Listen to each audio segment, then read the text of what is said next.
The mistake Admiral Zephyrs of the Aquarian Deep Fleet felt his gills flutter with mounting dread as he stared at the detention bay surveillance feeds. His normally calm, blue-scaled features had taken on a sickly green hue that his crew knew meant someone was about to have a very bad day. "Lieutenant Nexus," he said, his voice carrying the deadly quiet that preceded a supernova. "Please explain to me why there are 3 human juveniles in our research bay." Lieutenant Nexus, her own aquamarine scales shimmering with nervous patterns, shifted uncomfortably on her powerful tail fin. Her large, dark eyes, normally so intelligent and captivating, now darted everywhere except toward her. "Commanding Officer, sir, they were part of a routine intelligence gathering operation. The subjects were selected from an isolated educational facility." "Educational facility?" Zephyr's dorsal fin rose in alarm. "You mean a school, a space academy?" "Technically, they were on some sort of field expedition studying asteroid mining techniques. The extraction was clean, no witnesses, and we intended to return them with memory modification before." "Before what, Lieutenant?" "Before their military came looking for them. Before we started an interstellar war over kidnapped children." In the detention bay, visible through the transparent aluminum walls, 3 human teenagers sat in separate cells. They looked remarkably calm for beings who had been abducted by aliens, which somehow made Zephyrs even more nervous. The eldest appeared to be a female, approximately 17 Earth years by Aquarian intelligence estimates. She had long, dark hair and wore the standard jumpsuit of Earth's Advanced Space Academy. What concerned Zephyrs was that she seemed to be examining the cell's control panel with intense scientific interest. "Sir," came a voice from the corridor. "Dr. Kane, the ship's xenobiologist," approached with undisguised excitement. "The preliminary scans are fascinating. These humans show cognitive patterns that—" "Dr." Zephyrs interrupted. "Please tell me you haven't been experimenting on children." "Nothing invasive," Kane protested, his silver scales flushing with embarrassment. "Just some basic intelligence assessments, simple puzzles, pattern recognition tests, basic problem-solving scenarios." And Dr. Kane's excitement returned. "They're remarkable. Admiral," the youngest subject, male, approximately 16 years, solved our advanced spatial reasoning puzzle in under 3 minutes. Our own Academy cadets typically require several hours." Zephyrs glanced at the surveillance feed showing a sandy-haired human boy who was currently doing something with the cell's ventilation system. "What's he doing now?" "I'm not sure," Dr. Kane admitted. "He asked for basic maintenance tools an hour ago, claiming the air circulation was inefficient, and you gave them to him. They were just simple calibration devices, nothing that could be weaponized or—" An alarm began blaring throughout the ship. The lights in the detention bay flickered, then stabilized at a noticeably brighter level. "What was that?" Zephyrs demanded. Lieutenant Nexus was frantically checking her displays. "Sir, the human modified our atmospheric recycling system. Efficiency has increased by 12%, and the air quality readings are actually better than before." Zephyrs closed his eyes and felt his headache intensifying. "The third one?" "Female, 16 years, Dr. Kane consulted his notes. Showed exceptional aptitude for our mathematical assessments. She's been asking questions about our computer systems."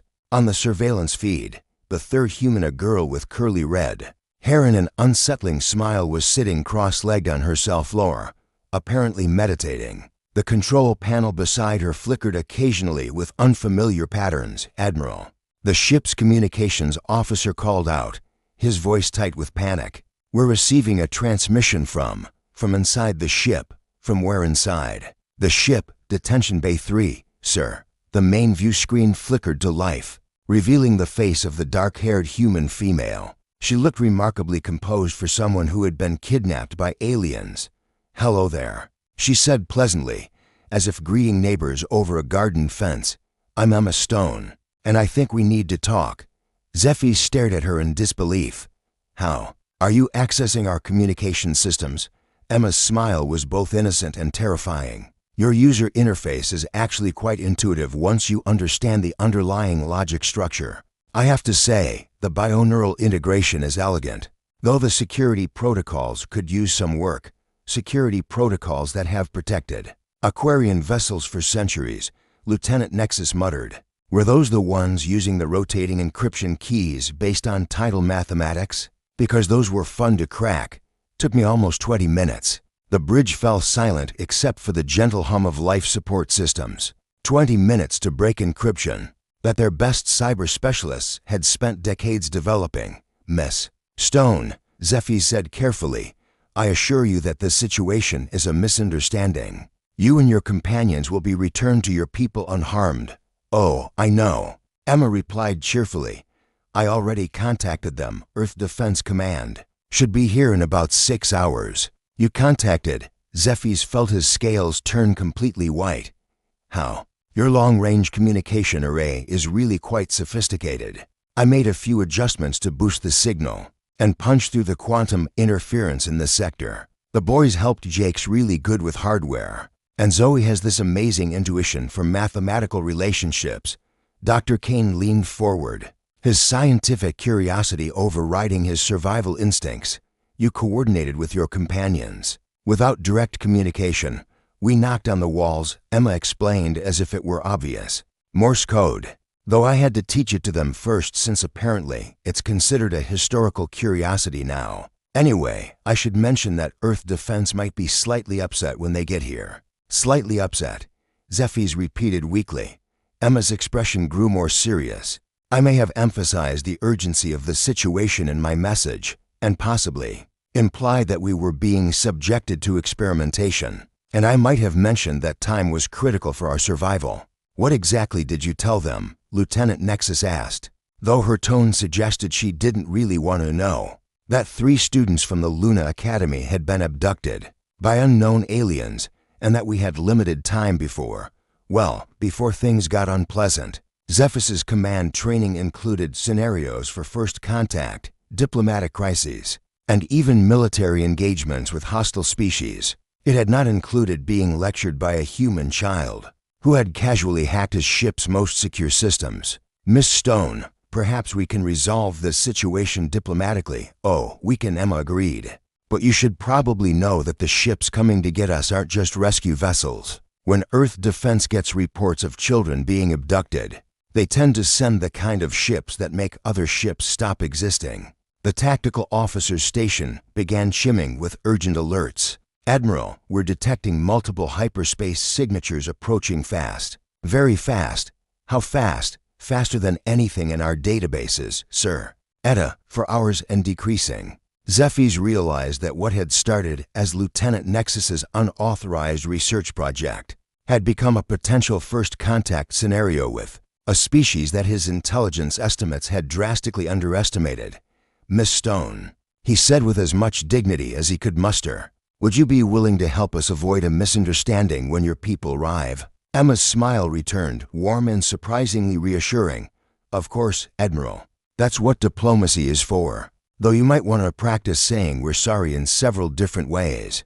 My dad's really big on apologies when someone messes with his kids. The transmission ended, leaving the bridge in stunned silence. Admiral Zephy's looked around at his crew and realized that their routine intelligence mission had just become the most important diplomatic encounter in Aquarian history, and it was being orchestrated by a 17-year-old human who had hacked their ship before lunch.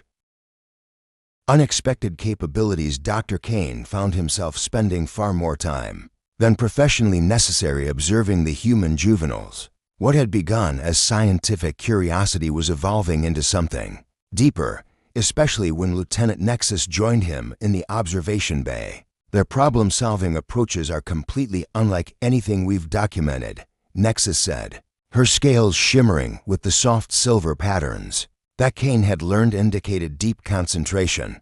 When she stood this close, he could detect the subtle electrical field that all Aquarians generated, and lately, being near her made his own bioelectric signature fluctuate in ways that had nothing to do with science. Look at this, she continued, activating a holographic display showing Jake Morrison's latest test results.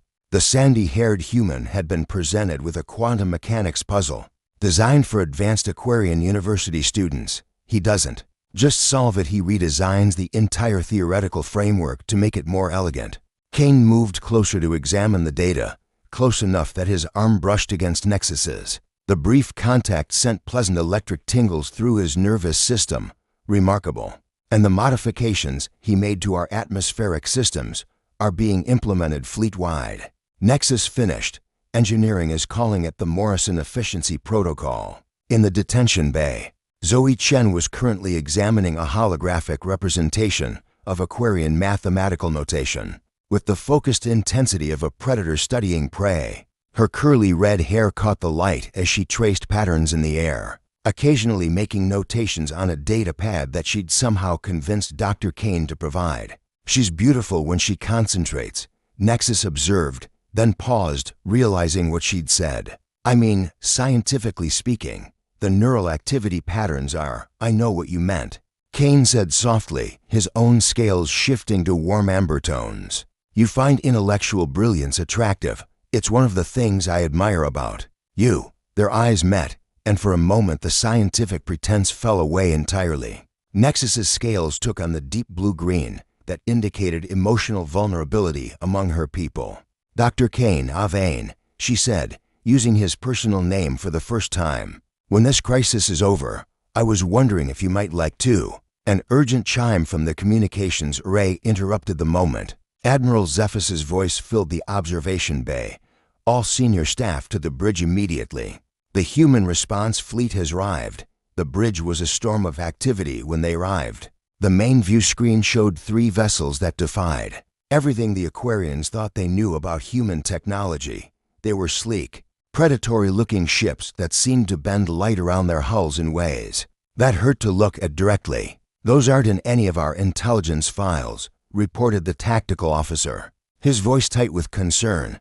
"Energy signatures are unprecedented." Commander Isabella Santos appeared on the communication screen, and Admiral Zephys felt his respiratory system stutter. The human female was striking, dark hair pulled back in a severe military style, intelligent brown eyes that seemed to evaluate everything with tactical precision, and an aura of controlled competence that made his scales tingle with involuntary attraction. "I am Commander Santos of the Earth Defense Vessel Retribution," she announced, her voice carrying the kind of authority that transcended species boundaries. "You have 30 minutes to return our citizens unharmed, or we will take them back by force." "Commander Santos," Zephys replied, stepping forward and trying to project diplomatic calm while his mind catalogued the way. Her uniform emphasized her graceful human form. "I am Admiral Zephys. I assure you the situation is a misunderstanding. Your people are unharmed and will be returned immediately." "Unharmed?" Santos's expression could have frozen plasma. "Admiral, you abducted children from a school expedition. There is no context in which that constitutes a misunderstanding." Before Zephys could respond, Emma Stone's voice came through the ship's communication system. "Commander Santos." "Emma Stone here. We're actually fine, better than fine, really. These guys aren't malicious. Just spectacularly bad at understanding human psychology, Emma." Santos's stern expression cracked slightly, revealing genuine relief and affection. "Are you hurt? Are Jake and Zoe okay?" "We're great. Jake improved their life support efficiency by 12%.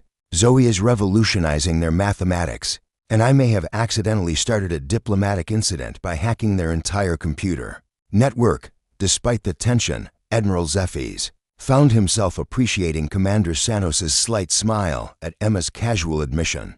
There was something about her combination of military bearing and obvious care for the teenagers that he found deeply attractive. "Emma, you can't just hack alien computers," Santos said with the tone of someone who had given this lecture before. "I was careful, and their security really needed updating." "Admiral Zephys, you should probably upgrade your quantum encryption protocols. I left you some suggestions in your personal files." Santos looked at Zephys with what might have been sympathetic amusement. "How long have they been aboard your ship?" "Approximately 8 hours," Zephys replied. "And in that time, they've improved your life support, solved your advanced mathematics problems, and hacked your computer systems, among other things." "Yes." Santos nodded knowingly. "That sounds about right. Admiral, prepare for transport. We're bringing them home." "Commander, if I may," Zephys said, surprising himself with his boldness. "Perhaps we could discuss this situation in person? I believe there are larger implications here that both our species should consider." Santos studied him for a long moment, and Zephys felt as though she were seeing past his formal military bearing to something more personal underneath. "Very well, Admiral. Transport to my ship in 1 hour. Come alone, and Admiral, yes? If this is some kind of trick, you'll discover why Earth Defense Command doesn't negotiate with people who threaten children." The transmission ended, leaving Zephys staring at the blank screen and realizing that what had started as a rescue mission was about to become something far more complex. Lieutenant Nexus approached him quietly. "Admiral, the humans' technology is far beyond what our intelligence suggested. Their ships are generating energy fields that our sensors can't properly analyze." "I noticed," Zephys replied, though his attention was still focused on the image of Commander Santos burned into his memory. "Prepare a diplomatic shuttle." And Nexus, "Yes, sir, when this is over, I suggest you tell Dr. Kane how you feel about him. Life is too short, and the galaxy too dangerous to waste time on uncertainty." Nexus's scales colored with surprise and embarrassment, but also with a determination that suggested she might actually take his advice. As the crew prepared for what could be either diplomatic breakthrough or military disaster, all three species were about to discover that some mistakes led to the most unexpected opportunities. Diplomatic consequences. The transport chamber aboard the EDF Retribution materialized Admiral Zephys into what he immediately recognized as controlled chaos. Human crew members moved with efficient precision, their technology humming with an energy that made his bioelectric senses tingle. Commander Santos waited for him, and seeing her in person made his scales shift involuntarily to deeper blue tones. "Admiral," she greeted him formally, though he caught her eyes briefly cataloging his appearance with what seemed like professional appreciation. "Welcome aboard. Your people are safe and unharmed." "I trust they are, Commander. Thank you for your restraint." Zephys found himself studying her movements as she led him through corridors lined with technology that his species would need decades to understand. "Your ships are impressive. They're adequate," Santos replied with the kind of understatement that military professionals used when discussing overwhelming superiority. "The teenagers are in our medical bay, undergoing routine health scans. They're remarkably resilient." They entered a conference room where three figures waited: the human teenagers, looking completely at ease, and a distinguished human male whose bearing screamed diplomatic authority. "Admiral Zephys," Emma said brightly. "Meet my dad." "Dad, this is Admiral Zephys. He's been very polite, considering the circumstances." Ambassador Marcus Webb stood, extending his hand in the human greeting gesture. "Admiral, I understand there's been an incident involving my daughter and her classmates." The way Webb said incident suggested that Zephys was about to experience Earth's version of diplomatic consequences. As they shook hands, Zephys noted the ambassador's controlled strength and the protective intelligence in his eyes. "Ambassador Webb, I deeply regret this situation. Lieutenant Nexus acted without authorization, and the Aquarian Deep Fleet takes full responsibility for this violation of your territorial sovereignty." "Violation of sovereignty." Webb's voice remained pleasant, but something in his tone made the temperature seem to drop. "Admiral, you kidnapped 3 children from a school trip. This goes somewhat beyond territorial disputes." Commander Santos moved to stand beside Webb, and Zephys couldn't help but notice how naturally they seemed to coordinate their presence. There was something between them, professional respect, that carried undercurrents of deeper attraction. "The question," Santos added, "is what appropriate consequences look like for an act of this magnitude." Zephys had prepared for demands for reparations, technological exchanges, even territorial concessions. What he hadn't prepared for was Jake Morrison raising his hand like he was still in class. Actually, could we talk about that?" Jake asked, "because I've been thinking about the bigger picture here." Ambassador Webb smiled with obvious paternal pride. "What bigger picture, son?" "Well, they obviously abducted us to study human intelligence, right? And we've demonstrated that humans can contribute to their technology and science. But we've also learned a ton about their capabilities." Jake gestured to a holographic display that materialized at his touch. Their bioneural computing systems are centuries ahead of ours. Their energy manipulation technology could revolutionize our power systems. Zoe nodded enthusiastically, her curly hair bouncing as she joined the conversation. And their mathematical frameworks are elegantly efficient. I've been working with their quantum mechanics notation. It's beautiful. Emma grinned. Plus, I've identified about 47 ways our computer systems could benefit from their bioneural integration approaches. This could be the beginning of real scientific cooperation. Ambassador Webb looked between his daughter and Admiral Zephy's with the expression of someone recalculating diplomatic strategies in real time. Are you suggesting that instead of demanding punishment, we should pursue collaboration? I'm suggesting, Emma said with the confidence that had gotten her into advanced placement programs since childhood, that this mistake revealed something important. Our species are more compatible than either side realized. Commander Santos studied Admiral Zephy's with renewed interest. Admiral, what's your government's position on interspecies scientific exchange? Zephy's felt his scales shift to the golden tones that indicated opportunity recognition. Commander, if your people could offer technological cooperation, the Aquarian Science Council would be extremely interested. The cognitive capabilities your juveniles have demonstrated suggest that collaboration could benefit both our species. Significantly, our juveniles, Ambassador Webb repeated with amusement. Admiral, these three are exceptional even by human standards, but they're not unique. Earth has approximately 12 million adolescents of similar intellectual capability. The silence that followed was broken only by the gentle hum of the ship's systems. Zephyr's scales went completely pale as the implications sank in. 12 million, he repeated weakly. More or less, Webb confirmed. Our educational systems are still developing methods to properly identify and cultivate all potential talents. Santos stepped closer to Zephy's, close enough that he could see the strategic intelligence working behind her dark eyes. Admiral, your people wanted to understand human capabilities. Perhaps we can arrange a more formal assessment with proper diplomatic protocols. You're suggesting an exchange program, Zephy said, his mind racing through possibilities. I'm suggesting, Webb replied, that we turn this incident into an opportunity. A joint research initiative, scientific cooperation, cultural exchange. Your Lieutenant Nexus demonstrated that your people are curious about humanity. We're equally curious about you. Emma bounced slightly in her chair. Could we be the first exchange students? We've already started learning their systems, and Jake's engineering insights could help bridge the technological gap. Absolutely not, Santos said immediately, her protective instincts flaring. You're children, not diplomatic assets. We're almost adults, Jake protested. And we volunteered for the Space Academy because we wanted to be explorers. Zephy's found himself caught between diplomatic opportunity and personal concern. Looking at Commander Santos's fierce protectiveness of the teenagers, he realized he was beginning to understand something fundamental about human psychology.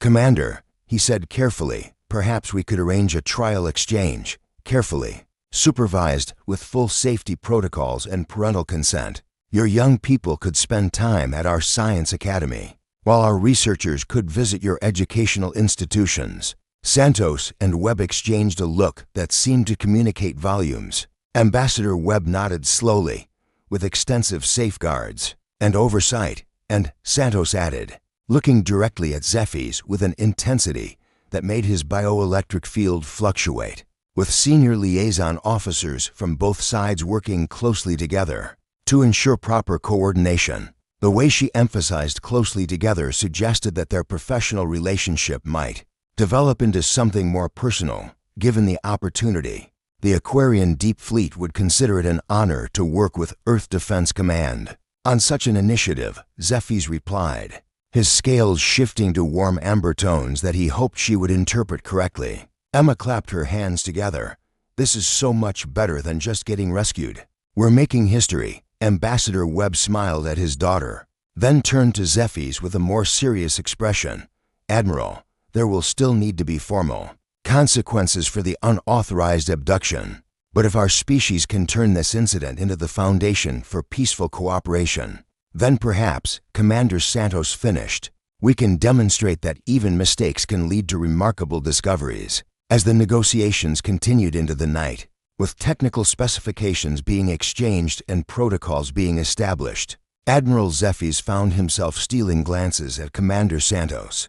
While she coordinated with her staff, each interaction revealed new layers of competence and intelligence that attracted him more strongly than the bioelectric resonance of his own species. Meanwhile, in the ship's secondary laboratory, Dr. Kane and Lieutenant Nexus worked side by side, analyzing human bioneural patterns, and finally finding the courage to acknowledge that their professional collaboration had become something far more personal. The mistake that had threatened to destroy both careers was becoming the foundation for an alliance that neither species had imagined possible.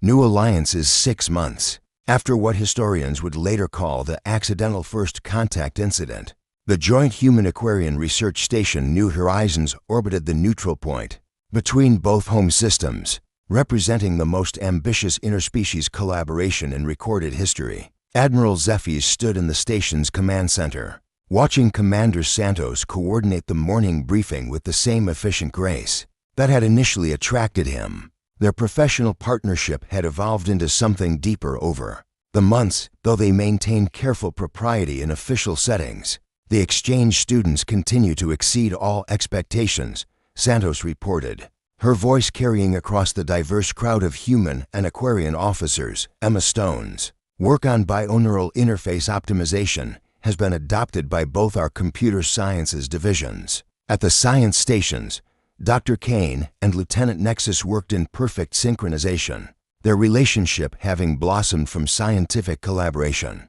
into something beautifully personal. Nexus's scales shimmered with the soft silver patterns that Kane had learned indicated contentment, while his own bioelectric field generated the steady harmonies that her species found soothing. The Morrison Atmospheric Efficiency Protocol has been implemented across 17 Aquarian vessels, Nexus added, her voice carrying new confidence. Power consumption is down 23% fleet-wide, and Zoe Chen's mathematical framework integration is revolutionizing our quantum calculation systems, Dr. Kane continued, his amber scales warming as he spoke about their shared research. The elegance of human intuitive mathematics combined with Aquarian logical structures is producing results neither species achieved independently. In the central holographic display, the 3 teenagers who had accidentally started an interstellar alliance were visible conducting experiments in the station's advanced laboratories. They had become celebrities in both systems. Though they seemed more interested in the science than the fame, they've adapted remarkably well, Zephyrs observed, moving closer to Santos. In the months of working together, they had developed an easy intimacy that everyone pretended not to notice. Your species' adaptability continues to astound our researchers, Santos smiled, the expression softening her usually stern features. They're having the time of their lives. Emma's parents finally stopped worrying when she video called them from inside a quantum laboratory, explaining theoretical physics with the enthusiasm other kids reserve for playground games. Their conversation was interrupted by an urgent alert from the communications array.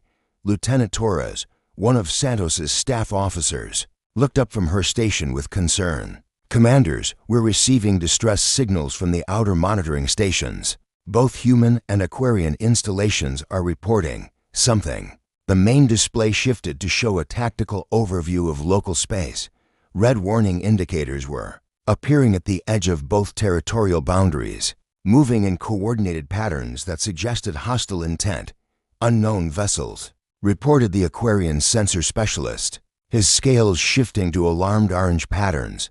Configuration doesn't match any known species in our databases. Ambassador Webb's voice came through the communication system from his diplomatic quarters. Admiral, Commander, we need to discuss this development immediately.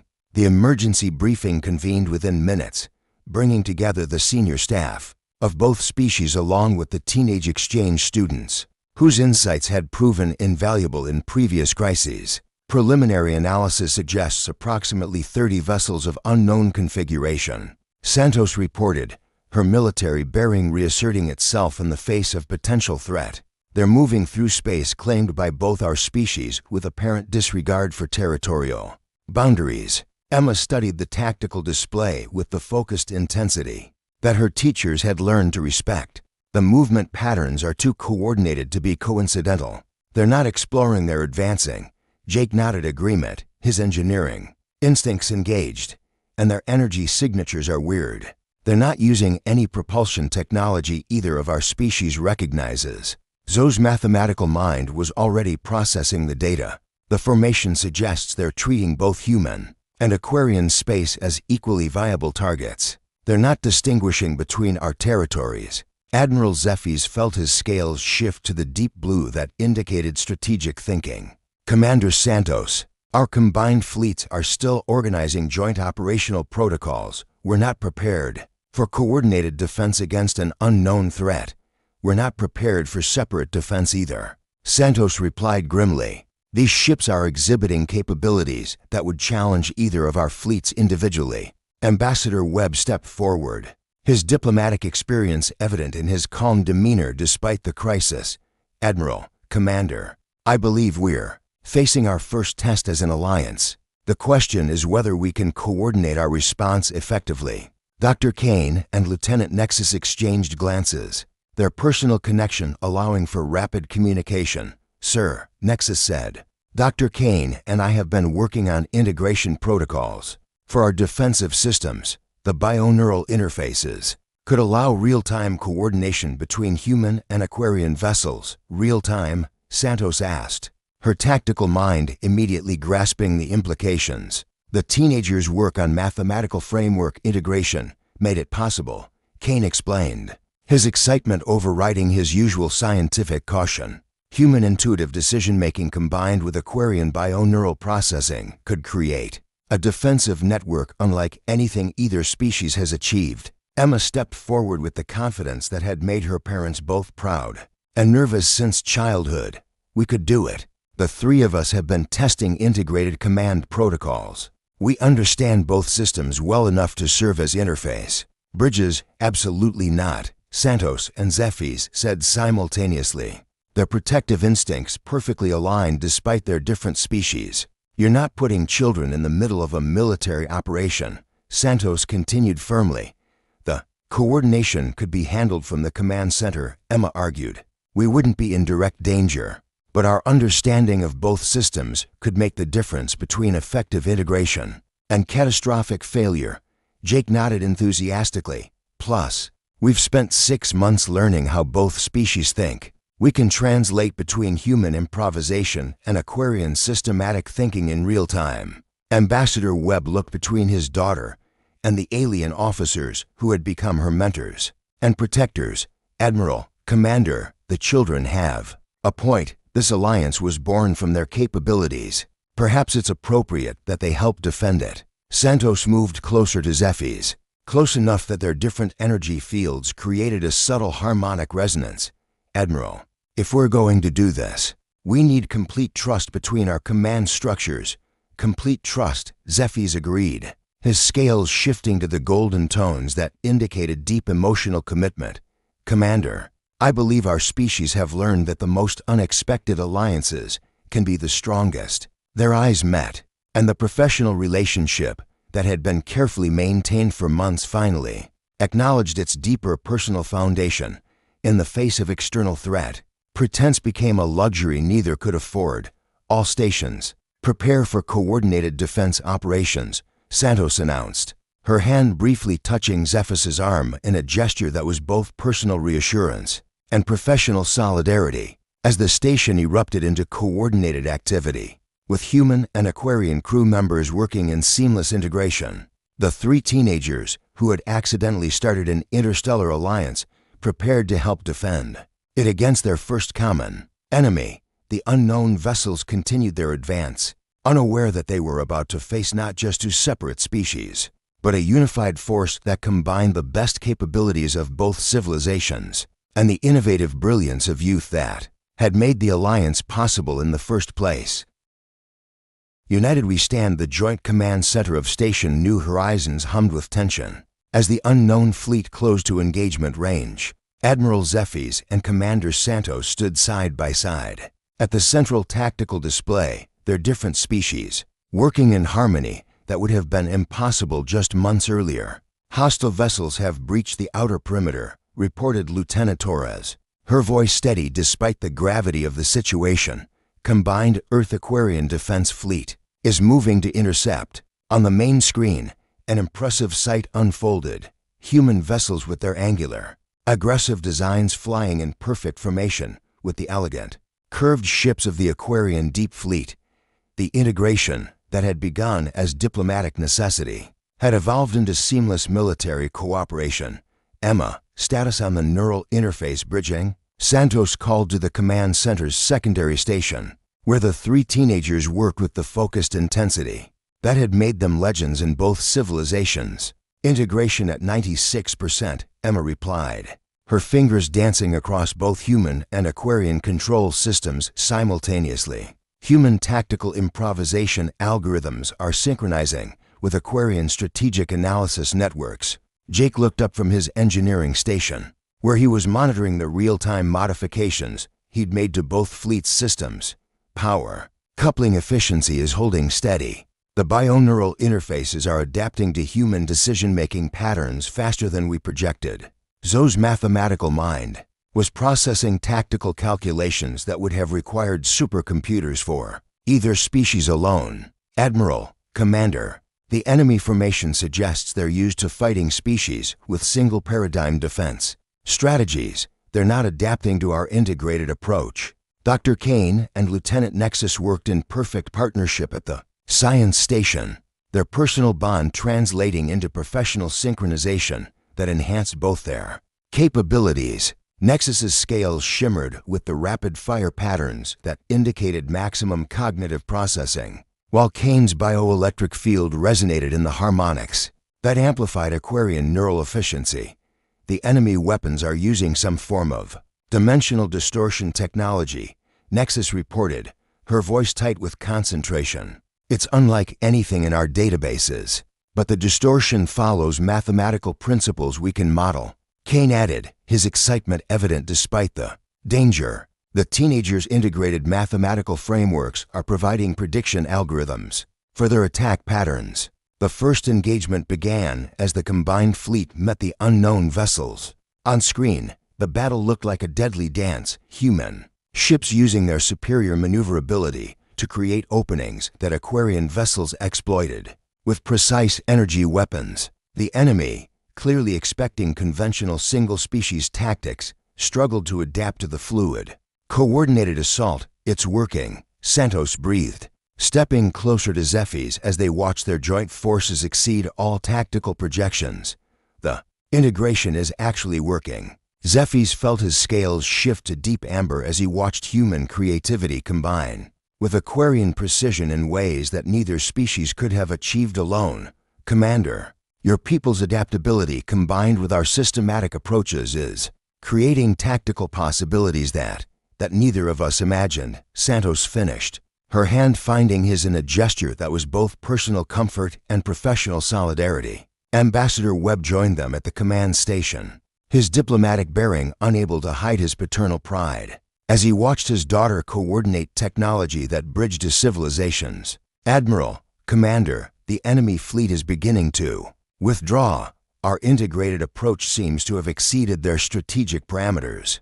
On the tactical display, the unknown vessels were indeed pulling back, their coordinated formation showing signs of confusion as they struggled to counter tactics that violated their understanding of single-species warfare. They're hailing us, reported the communications officer, surprise evident in her voice. The main screen shifted to show a being unlike any in either species' database's crystalline features that refracted light in hypnotic patterns, with what appeared to be technology integrated directly into their biological structure. I am Nexsearch, Valix of the Void Collective, the being announced, its voice carrying harmonics that suggested synthetic enhancement. Your defensive coordination is unprecedented. We seek clarification. Admiral Zeffis stepped forward, Commander Santos, beside him in a show of unified authority. I am Admiral Zephy's of the Aquarian Deep Fleet. This is Commander Santos of Earth Defense Command. You have entered sovereign space without authorization and engaged our forces without provocation. Sovereign space is a concept for single species. Territories, Valix replied, its crystalline features shifting in what might have been confusion. We detected two separate civilizations and proceeded according to standard expansion protocols. Standard expansion protocols? Santos's voice carried the edge that had made enemy commanders reconsider their life choices. You mean invasion? Assimilation of primitive single-species territories for the greater efficiency of the collective, Valix corrected. However, your coordinated defense suggests complexity we did not anticipate. Emma's voice came through the command system. Commander, Admiral, I think I understand. They're a collective intelligence they literally can't comprehend to species cooperating instead of competing. Jake added his insight. Their whole expansion strategy is based on finding isolated civilizations and overwhelming them they've never encountered in alliance. Zoe's mathematical analysis provided the final piece. The tactical data suggests they've been successful against dozens of single-species targets, but their algorithms don't account for integrated defense strategies. Nexarch Valix's features shifted through several light patterns that might have indicated processing. The human-Aquarian cooperation presents variables outside our expansion. Parameters, we require time to recalculate. Nexarch. Ambassador Webb stepped forward with the diplomatic authority that had resolved international crises.